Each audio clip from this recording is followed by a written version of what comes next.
Bonsoir, il est 17h et des poussières. Je vous prends face cam un petit coup pour vous montrer mon avancée sur la broderie Le Réveil au Chalet. Là, je me suis arrêtée parce que je suis fatiguée et j'ai peur de me tromper. Donc, je crois que la broderie pour aujourd'hui, ça va, voilà, ça va en rester là. J'ai plutôt envie de bouquiner, je vous montrerai ça après. Comme ça, je vais me poser avec mon thé et me détendre un petit moment. J'ai fait quelques croix sur ma broderie mystère, mais vraiment pas grand chose. Et ensuite j'ai pris je l'ai avancé hier, le réveil du chalet, et encore un petit peu aujourd'hui.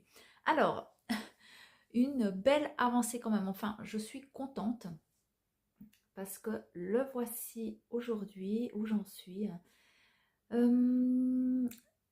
Je sais plus si j'avais... Non, je vous ai pas montré. Là, donc j'ai refait le parquet à partir d'ici.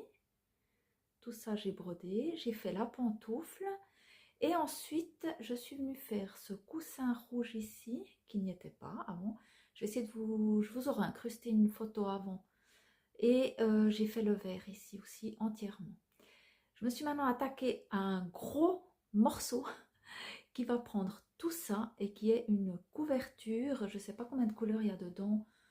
Il doit y en avoir 3 ou 4 quand même, hein, pour faire les ombres et tout. Donc tout ça, ça va être la couverture. Quand j'aurai terminé cette couverture, ce gros bout ici, je pourrais considérer que j'ai terminé à peu près tout le bas, toute la partie basse de la broderie. Je pense qu'après, je vais peut-être finir le paysage qui vient ici derrière les fenêtres. Et après, je commencerai à remonter pour faire la couronne. Enfin, aujourd'hui, c'est l'idée que j'ai. Peut-être que demain, je ferai autrement. Mais voilà, le réveil au chalet est toujours aussi beau. Plus je le brode, plus il se révèle à moi et plus je le trouve incroyable. Avec maintenant ce vert-là qui vient à côté du rouge qui pop et qui rappelle un peu voilà, les couleurs de Noël. Rouge, vert, il y aura le blanc derrière. Donc... en fait, il n'y a rien qui dit que c'est Noël, parce que c'est finalement une broderie plutôt d'hiver et pas de Noël. Mais voilà, moi je me verrais bien dans ce petit canapé avec voilà, mon livre, la petite tasse de thé ici à côté, à regarder la neige qui tombe par la fenêtre et à bouquiner. Ça me ferait bien envie. Bon, comme vous l'avez vu, petit thé de 17h, hein, on est très british ici. Ici, c'est du thé à la cannelle. J'adore ça, c'est un de mes thés favoris, hein, dans ma belle tasse de Noël, cette fois-ci. Parce qu'il y a quand même des... oh, oui et non, oui, c'est des motifs qui rappellent Noël sans que ça soit un sapin décoré ou voilà. Mais oui, elle irait aussi tout l'hiver finalement. Parce que c'est du hou, et puis du hou, on le trouve en hiver et pas forcément qu'à Noël. Donc voilà, petit thé à la cannelle et je vais me poser pour lire un livre que j'ai commencé hier soir, hein, et qui est en ma possession depuis super longtemps parce que je l'avais acheté, il m'avait tapé dans l'œil, je l'avais acheté et j'en ai même acheté plusieurs autres du même auteur, dont un qui parle des animaux, mais on y reviendra en temps voulu. Il s'agit de La vie secrète des arbres de Peter Wohlleben, j'ai de nouveau pas mes lunettes, aux éditions Les Arènes. Voilà. Je ne sais pas s'il est sorti en poche. J'aurais pu vérifier, j'ai pas pensé. Mais j'espère que la lampe ne se reflète pas trop sur le livre. On va être ici dans un ouvrage avec une recherche. Donc, ce n'est pas un roman, hein, c'est un récit, c'est un essai, on va dire, qui nous parle des arbres et des connexions qu'ils peuvent avoir entre eux, tout le système biologique qui est en place par rapport aux arbres, comment voilà, ils communiquent entre eux, comment ils s'entraident, les signaux qu'ils se donnent, par quels moyens, quand il y a une attaque par exemple de chenilles ou d'un animal sur un arbre, comment il réagit, quels sont les signaux qu'il envoie aux autres afin qu'ils puissent se préparer à se défendre contre cette attaque. C'est fascinant. Alors, j'en suis pas très loin, hein, j'en suis là, Mais j'ai arrêté de lire hier soir parce que j'avais les yeux qui se fermaient tout seuls tellement je m'endormais tellement j'étais crevée. Mais sinon, j'aurais pu franchement le poursuivre encore un moment parce que j'étais mais vraiment plongée dedans. C'est hyper intéressant, on apprend plein de choses. Et voilà, bon, moi qui aime beaucoup, beaucoup la nature et les animaux, c'est vrai que voilà, c'est une littérature, moi, qui me va et qui, en général, me happe. Ça ne sera pas voilà, au goût de tout le monde, mais moi, j'adore ça. Donc voilà, je ne peux pas vous en dire beaucoup plus parce que je l'ai à peine commencé. En tout cas, je peux vous dire que c'est très accessible. Il n'y a rien de très scientifique, en tout cas pour le moment, qui ne soit pas insurmontable. Et voilà, vraiment, je suis ravie. J'adore cette lecture. J'ai remarqué aujourd'hui quelque chose un petit peu étrange. Enfin, moi, ça me paraît étrange parce que on est mi-décembre. Mi-décembre, normalement, ça devrait... Enfin, je sais pas, ça me paraît étrange. J'ai mes hortensias au jardin. Je vous montrerai demain d'ailleurs, je vous ferai des petits plans. J'ai mes hortensias ainsi que mes géraniums que j'ai sur les bords de fenêtre côté nord. Donc, ils n'ont même pas de soleil. Déjà qu'on est dans le brouillard depuis des jours. Et il y a un arbre aussi au jardin. Tout est en bourgeon. On se croirait au printemps. Je trouve ça incroyable quand même. Mais je vous ferai des petits plans demain pour vous montrer ça parce que je trouve ça assez dingue. Je trouve c'est pas normal pour moi que mi-décembre, ces plantes bourgeonnent comme si on était au printemps. Alors, on n'a pas eu des températures extrêmement froides, à part 1 ou 2 jours où on est descendu en dessous de zéro, mais on n'a pas non plus des 15-20 degrés. Je veux dire, on est à entre 3 et maximum 7 l'après-midi. Donc, c'est pas qu'il fait super chaud, enfin, qu'il y a des températures très douces qui pourraient faire repartir comme ça la nature. Enfin, je, je, je suis sidérée. Bon, alors voilà pour le programme de ma soirée. Je vais aller allumer mon sapin parce que comme il commence à faire nuit, je vais allumer mon sapin qu'on a installé cette année dans la salle à manger parce que c'est nous qui recevons à Noël et j'ai la chance d'avoir une pièce qui me sert de salle à manger et je trouvais sympa voilà, d'avoir le sapin dans cette pièce-là pendant qu'on mange. J'ai mis un tout petit, je vous montrerai, je vais vous faire quelques plans tout à l'heure, j'ai mis un tout petit sur ma radio ici au salon juste pour marquer le coup. Quand on est ici au salon, il s'allume aussi. Et voilà, je vais aller il se fait tard. Je vais aller allumer mon sapin. Je vais me poser avec mon petit thé, ma lecture et je vous reprends demain.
Puisqu'on est dans les plantes, il faut que je vous montre encore quelque chose. À mon anniversaire au mois de novembre, on s'est réunis en famille le 16, voilà, pour partager un repas à cette occasion-là. Et j'ai reçu une plante dont je vous aurais mis une photo ici. Et ça fait donc 1 mois, environ 4 semaines. Et j'ai envie de vous montrer ce qu'est devenue cette plante. Elle est énorme. Elle rentre même pas dans le champ. 4 semaines plus tard. Incroyable. Regardez. C'est dingue.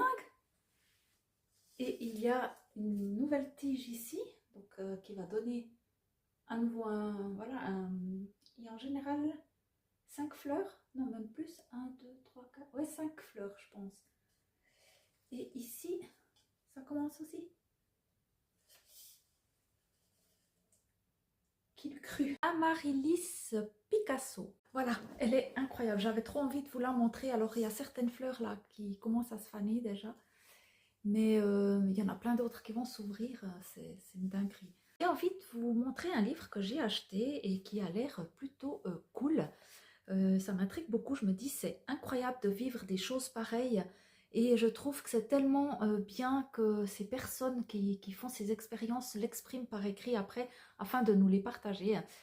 J'ai donc acheté Sauvage par nature de Sarah Marquis, qui est paru chez... Enfin, j'ai une édition pocket, moi. C'est marqué de Sibérie en Australie, 3 ans de marche extrême en solitaire. Vous imaginez ça?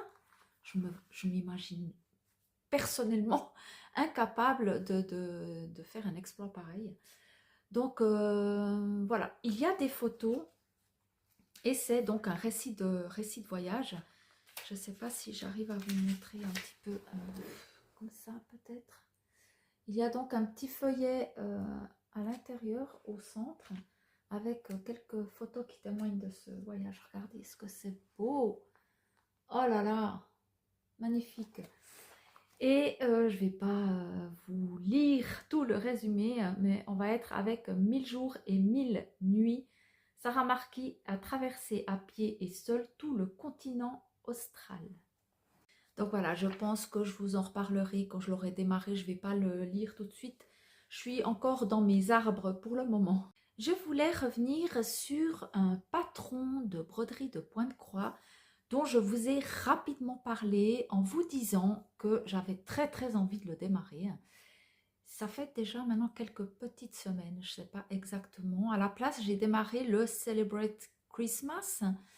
Et je vous avais dit que je vous expliquerai pourquoi je n'avais pas démarré ce patron-là. C'est le Lily Violette. Et je vais aller le chercher et je vais vous expliquer un petit peu tout ça. J'avais déjà dit que j'avais eu un peu de mal à obtenir la palette de coloris qu'il fallait pour ce diagramme. J'avais bien reçu le patron, mais la palette, il a fallu un petit peu, pas se battre, mais il y a eu plusieurs échanges de mails où elle me disait « Non, mais je vous ai envoyé, je vous ai envoyé ». Mais je disais « Oui, vous m'avez envoyé, j'ai reçu le patron, le graphique, mais j'ai pas reçu la palette de couleurs. Je ne sais pas quelles couleurs sont préconisées. J'ai aucune indication sur le modèle. Et finalement, j'ai reçu un autre mail avec donc ce qu'il fallait, avec les informations. C'est ce feuillet-là qui me manquait. Donc, voilà, c'était en fait le premier feuillet avec une photo du modèle et les coloris préconisés avec également la toile et tout ça. Et quand j'ai pris le patron, le modèle, je me suis rendu compte que, attendez, il est déjà venu en 2 mails, donc une feuille par mail. Je ne sais pas ce qui n'a pas joué avec cette histoire. Je peux vous le montrer parce que vous ne pourrez absolument rien en faire, je pense, tout comme moi. Voilà ce que j'ai reçu. On voit rien. C'est minuscule. Donc, sur 2 feuilles comme ça, le haut, le bas, et c'est minuscule. Donc, je me suis dit, bon, pas de souci, je l'agrandis. J'ai une photocopieuse assez bien qui fait voilà, des agrandissements et tout. Et c'est ce que j'ai fait. J'ai pu l'agrandir comme ça. Et là, c'est pas terrible non plus puisque c'est tout trouble. D'avoir agrandi, c'est devenu tout trouble pour compter et tout, c'est une galère. Alors, je sais pas. Alors, je dis pas que c'est impossible, mais ça va être très laborieux. Très laborieux. Donc, c'est dommage. C'est dommage. Je pense que, oui, justement, il va demander beaucoup de travail, de décryptage, si on veut bien dire, pour pouvoir le broder. Donc, pour l'instant, j'ai laissé tomber. Et c'est pour ça que j'ai commencé le Celebrate Christmas, je crois qu'il s'appelle, de Madame Chantilly. Je sais que l'une d'entre vous connaît cette artiste, Lily Violette, parce qu'elle l'a eu brodée ou elle est en train de la broder. Est-ce que vous avez eu le même problème que moi avec le patron ou pas? C'est peut-être voilà, un bug qu'il y a eu avec moi, je ne sais pas. Mais entre, entre les coloris qui n'arrivaient pas, où il a fallu voilà, un échange de mails, et ça a pris plusieurs jours. Pour finir, c'est arrivé. Et après, ben, quand j'ai un peu, quand j'ai imprimé le patron, puis que j'ai vu que ça allait pas le faire, ou très difficilement, j'ai un petit peu déchanté. Mais oui, comme je vous le dis, ça m'embête beaucoup parce qu'elle a des modèles magnifiques. On est en tout début d'après-midi. Je sais pas exactement ce que je vais faire. J'avais envie de sortir un peu. Ce matin, on est allé voilà, dans les centres commerciaux, on avait encore 2-3 courses à faire en prévision de Noël. Donc, 2-3 petits trucs à faire. Et cet après-midi, j'avais quand même envie de sortir prendre l'air, mais il y a de nouveau un brouillard, pas possible. Mais je crois que je vais voilà, me forcer un petit peu, m'habiller chaudement et quand même aller faire une petite balade. Ensuite, je vais rentrer, faire un petit goûter et je vais broder un moment. Et très certainement, je terminerai ma journée avec un petit peu de lecture.